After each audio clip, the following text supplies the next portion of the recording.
Welcome back to the Novice Novelists, where we're featuring some of Port Clinton High School students, the creative writing students, who are going to be writing their own novel coming up here in the future. So they're on the podcast today.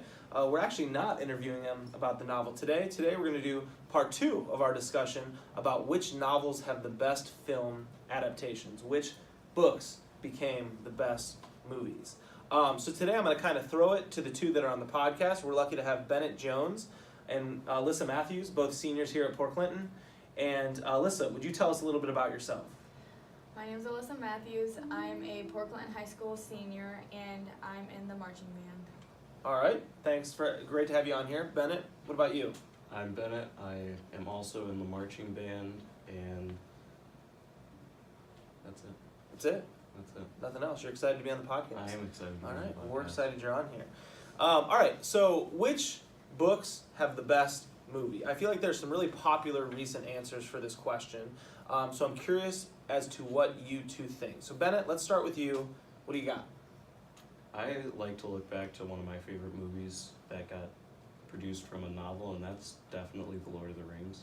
I think that was very well done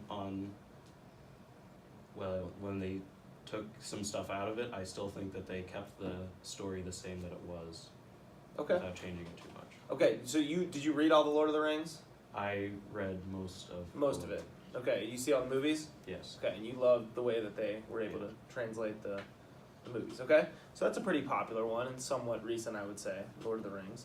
Yeah. Good choice. Alyssa, what's your first choice? I chose The Hunger Games because even though the movie and the book are different, they still, I like the way that they can change things from the book, but still make the movie, really good and interesting. Yeah, do you know, we actually talked a little bit about that. The people on part 1, we had Zane and Ryan Nelson on, and they actually argued against Hunger Games. They were not a fan of the adaptations from the novels to the screen. Zane, he had to read it. He went to Danbury, and they had something to do where they had to read the whole series. He wasn't a fan of specifically the last section where they took the last book and turned it into 2 different movies. You were okay with that? Well, I kind of was, but I kind of wasn't. It was Okay. kind of like a in-between thing. Okay. Do you know about what they had to do? One of the main characters actually died. The actors that played the main characters. PETA? No, it wasn't PETA. It was the main guys. Snow. Right? Or no, it was the game maker. It was the game maker. The game maker died during the filming, right? And Yeah. so they had to replace him and change the storyline throughout because he died during it. So Zane mentioned that as a reason why he wasn't a fan of it, because he thought they changed too much of the book to the movie. Bennett, do you have any other great movies that were books originally? I have a really bad one. But Okay, yeah, I would love to hear it. What's the bad one? If you've ever seen the Percy Jackson movies, I really loved the Percy Jackson books growing up.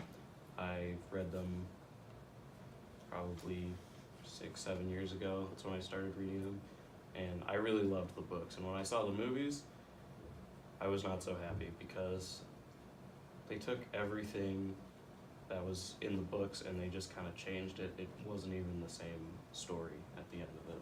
Yeah, Percy Jackson, the movie series never took off, right? No. I mean, because I think they were more regarded as children's movies than the Hunger Games series or Harry Potter or Lord of the Rings. I think Percy Jackson, I don't think I ever got interested in because I don't think it was ever appealed to the young adult audience. It almost seemed like a kid's series to me, and I've never read it and I've never watched it. And it sounds like from what you're saying, I maybe never want to watch it. But it's not. The books are good. Yes, the Books are great. I liked it. What age are they geared towards? Well, I did start reading them when I was younger, when I was a kid, and 7, 8 years old? a little older than Okay. that, so 10. 9, 10, I think. Okay. And I really enjoyed them there. I feel like it's for, kind of that age to teenage years, so just that kind of younger audience rather than, some other books like Lord of the Rings. Okay. Alyssa, I'll go to you in this one. So on the earlier part 1, they talked a lot about movies that we didn't even know had a book. They mentioned Forrest Gump. Jurassic Park was a book before it was a movie. And everybody knows about all the Jurassic Park movies, but nobody knows that it was a book. And you know why? Because it was a terrible book that nobody liked. Wizard of Oz, they mentioned in the first episode, in part one, was a book, and a lot of people don't know that. It was like a children's book. What makes an easy transition from book to movie? Like, what do you think makes you really like the Hunger Games? Like, what were they able to do, or any of these things that we talked about earlier that we like? What are they able to do from a book to a movie to make it translate well onto the big screen?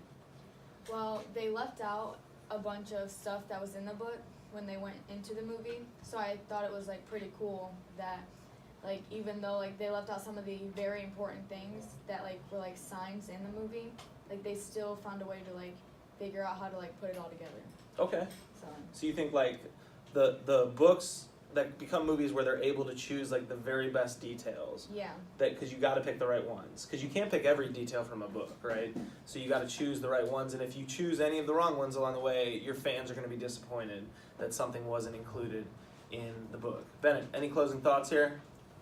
I think continuing from that, it's a lot to do with time limits, because obviously if you were to take every single detail, you'd get 3-4 hour movies, but a lot of people prefer 1 to 2 hour movies. Yeah. And that's one of the points that I thought about when thinking of Lord of the Rings, because there was a pretty important kind of scene that was a very long story in the book that was just a few seconds in the movies. Yeah. And it's more of almost like they're directing that towards people who've read the books. Yeah. Like just kind of as a...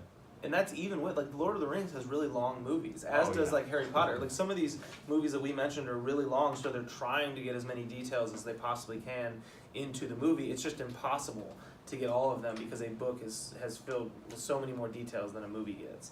All right, so great discussion. We're happy to have you on the podcast, guys. Keep up the good work. We're excited to read these novels, and maybe one day your novel will be on... out on a movie like we just discussed, so that'd be great to see. So thanks all of you for listening out there, and we'll see you next time on The Novice Novelist. You should.